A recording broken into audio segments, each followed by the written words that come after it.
My name is Liza Hill, and my topic for our Finding Your Voice project was how social media and advocacy play a role in our lives.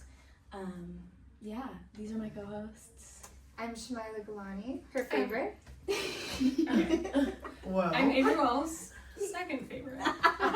I'm Kyler Laverne. I'm gonna say third favorite because it's fine.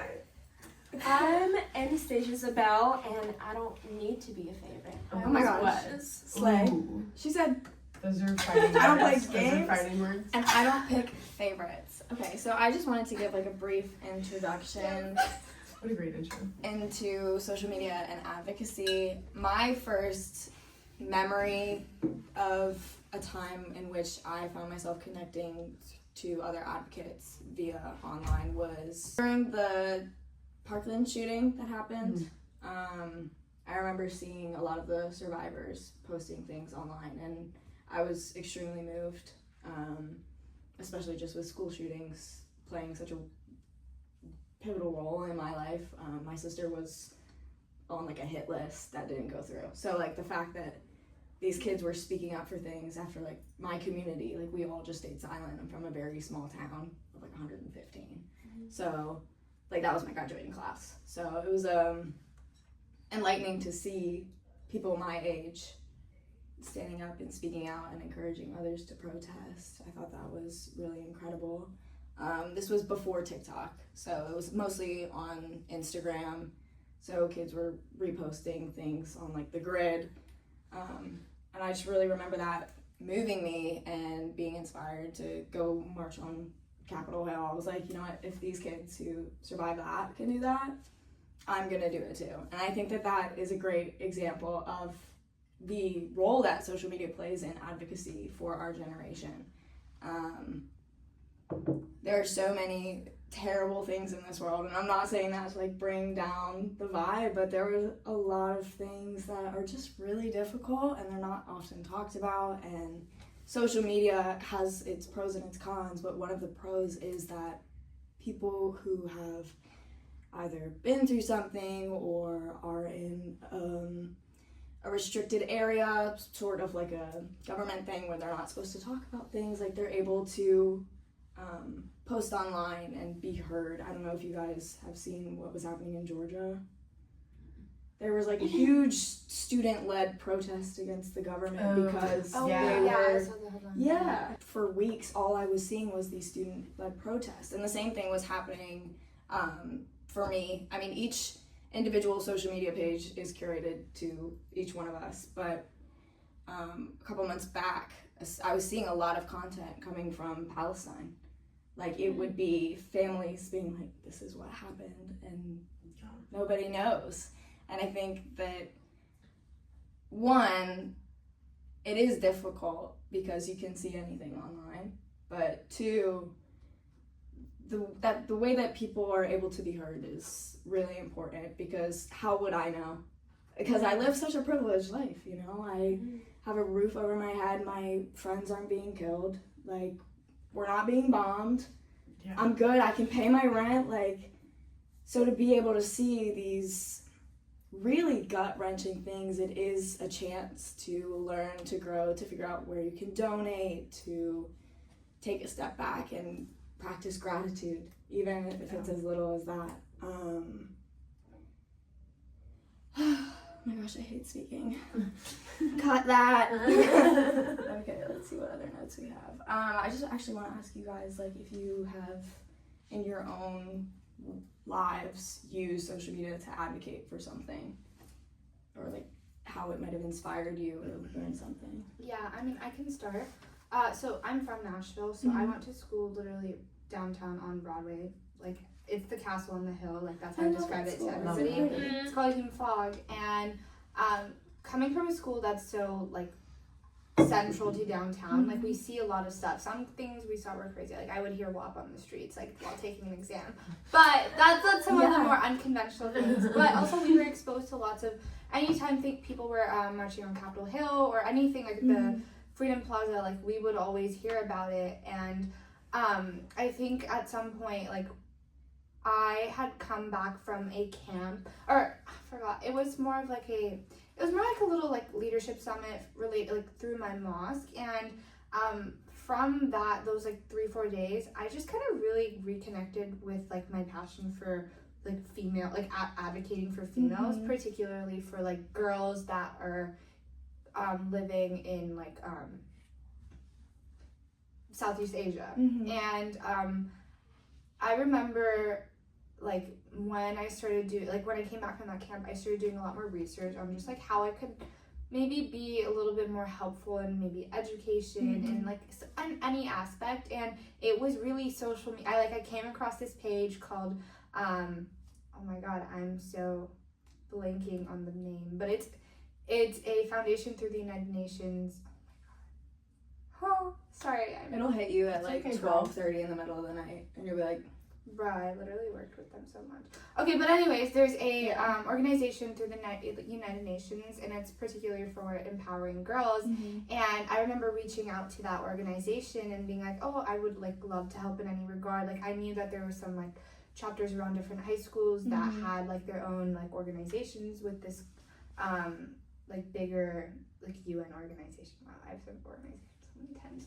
But I was able to like start a chapter of that organization at my high school, and through that I had built so many connections through just to like college students and people who have actually done crazy like ventures and just like started some really cool like nonprofits.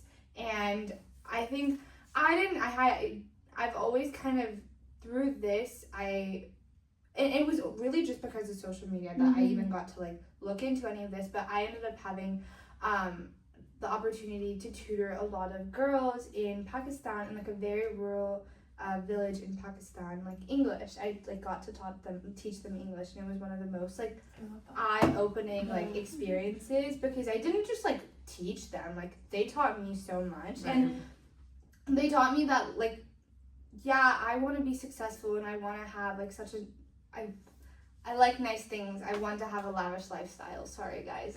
But like at the end of the day, that's not all that matters. I think like going through that experience, I really took back from I want to be able to give back, and I think for me, it's like those people, like people in Southeast Asian countries, like India, Pakistan, Bangladesh, like Sri Lanka. Those are the countries whose populations I really connect with, and I really hope that through the little work that I had done in high school, and that I still kind of do a little bit to this day, like I want to maybe establish something that's a little bit more long-lasting and self-sustaining and actually help those girls. And it all started through social media. If it hadn't been for like that organization I found, I would have never met the girls that I met, and I've never like would have like seeked out opportunities to actually do something to help those girls in Pakistan. So that's so cool. Like blown away. That's awesome. Like that's huge. Like that is awesome. You go, girl. Yeah, we're gonna try to continue it, but we've been a little struggling lately. Is it like a little company or program that you want to start? Or is it just like a group? Big like long-term goal. Like I want to have a foundation. Like my sister and I got my sister into it because I got into it, and she is really passionate about it now, and like. She has kind of done some of her own things, but like long term, I would love to have like a foundation that is more so for teaching girls, not just like education. I feel like education has become, in this day and age, has become a lot more accessible than it was maybe 15 years ago in some of those regions, but giving them like the tool set and the skill set to actually do something with themselves that don't require like their family or familial support. Like they can just go out and do it themselves. Yeah. And just be self-sustaining. Yeah. So there's that. I worked with a mission in Haiti for a little bit, and like we taught music, and like that was it. Like just like it's an outlet kind of thing, and like our whole stance behind that was like you don't like teach a man to fish. You don't just give him a fish. Right. Like you need to just like have that outlet, or like know how to do something yourself. Like if somebody else does it for you, what's the point? Yeah, like eventually you're gonna run out of people who are going to be able to do that for you. So Yeah. I've been to Chile before for like 2 weeks, and I helped build a church. And it was a bunch of students that helped us too, and teachers, and they took the time out of their day to first of all like take care of us under their roof and make sure that we, are safe and fed. And they teach us Spanish. I mean, we knew like a good amount, but then we were able to also have like worship nights and teams with them and like discuss just how is your day and like what's going on culturally, what is a struggle, what is something that you're proud of in this country. There's a lot of homeless people in Chile too. There's a lot of robberies and people just dying on the streets too. And then with at least for the past few years, there's a lot of wars erupting from there too, and a lot of the border stuff going on in America as well, going on there too, and a lot of drug cartels and that stuff going on, and kidnappings, and like that's just normal for them. It's just been amped up even more over the past few years. And so I related to like what you were saying, because a lot of the females, no matter what age, they just kind of live like it was once kind of established in like Great Britain and in the early American days too. Is like women just, they know how to read and write maybe, and then they know like how to dress themselves, and then they're just primed until a husband comes, and takes care of them. And so when you were saying the point of specifically females, like you want to give them a skill set beyond just like you can read and write and speak basic words. So I think that's huge, and as well as like an outlet of, okay, you're good at music, what are you going to do with that too, or you're just good with communicating with other people, or being empathetic, and you know how to take care of, there's a lot of beggars and like lots of animals on the road that get hit all the time, especially cats. Like it's a very specific thing, cats and dogs, like they don't really care for them. And so there's people that like go out there specifically and help them. Yeah. There's just so many of them. Same with like in Australia, like there's a lot of economic issues there too, but like people don't care about kangaroos, even though they're one of the most endangered animals, as well as like rhinos. So like there's a lot of advocacy for that. But I know that kind of went different countries, but I've been thankful to like. No, but you learn like that, like through social media too and everything, and like you see the side of it that like you wouldn't like that, like you wouldn't know about like we wouldn't women. have exposure to Yeah, half of the no, things like going it on would, in the world. yeah, just like for me, I feel like especially this past year with all the climate change and like everybody coming out and like speaking about it, especially like after Helene in North Carolina and like Eastern Tennessee, like it ruined people's lives like to an extent, and they had no clue it was coming. And it's like I feel like what on social media, like people really took to social media and being like, hey, like something's gotta change, like it does, like a hurricane doesn't need to come through the middle of the country, and like well, and also just relief from that too. Like I don't think the government was doing much to help at all.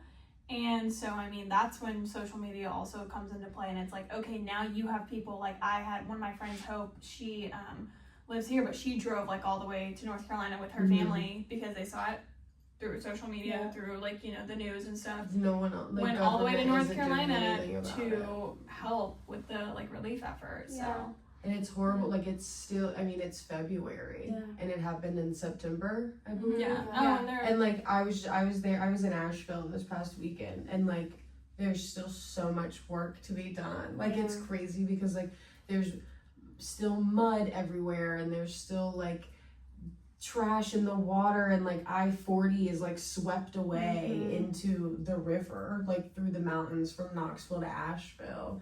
And so it's like, but we're not seeing that unless people that live there are posting it. Like that's where my brother lives, and like that's how he was posting it and raising money for people, and like doing like he'd just be like, hey, I can help anybody if they need to clean up their yard. Like Asheville, I feel like that also helps like cities like that become a stronger community, because they're like, oh, there's other people here that also think that this is absolutely insane that this just happened, and like they want to do something, and so do I. And it like I feel like social media can do that like anywhere really, and like build a community. Yeah, you can have people who are wanting to help and wanting to go out there, but without that accessibility and like knowledge that social media gives. Like, how are you gonna know this is where I need to go to like help someone out? I think also, like, to bring up your point of like building a community, like even if we're just talking about like in general like advocacy groups for like people that have had similar trauma or similar experiences, like that's where like you can help others find their voice and find your own voice by like having these communities, even if you live in a different state or a different country. And that's all because of the outreach that social media has. That's one of the points that I wanted to touch on was the comment section in itself. Like for people who have experienced similar things, like for example the hurricane, so to see someone else go through exactly the same thing as them, the comment section can be one of two things. It can be really dangerous, or it can be really helpful and unifying because so many people take to the comments to share their experience. Like if you go, like I don't have any examples, but if you were to, I bet you, if you were to look up a video of hurricane disaster Asheville, first video that comes up, you're gonna see at least 10 comments saying this happened to me too, you will get through it, it will be okay. There's this community that builds. Like the California fires, like there's a lot of donations and a lot of like everybody. We need to talk about Heidi Montag. Okay. Do you guys know who Heidi Montag is? It sounds so familiar. Yeah, that sounds so familiar. Her house burned down. Okay. They took to social media. Now everybody's listening to her song. That, like, she used to be a reality TV star. She used to be a reality TV star. But, like, that doesn't necessarily need to go on the podcast, so I'm just, like, I love her show. Alright, I'll, like, finish up, like, I have, like, 3 more points.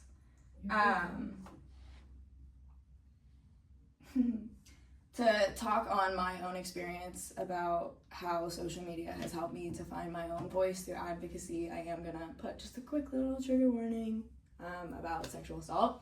I posted a video back in December after being on a phone call with the Metro Police Department, and they had shared with me that the amount of sexual assault and rape had been increasing in Tennessee.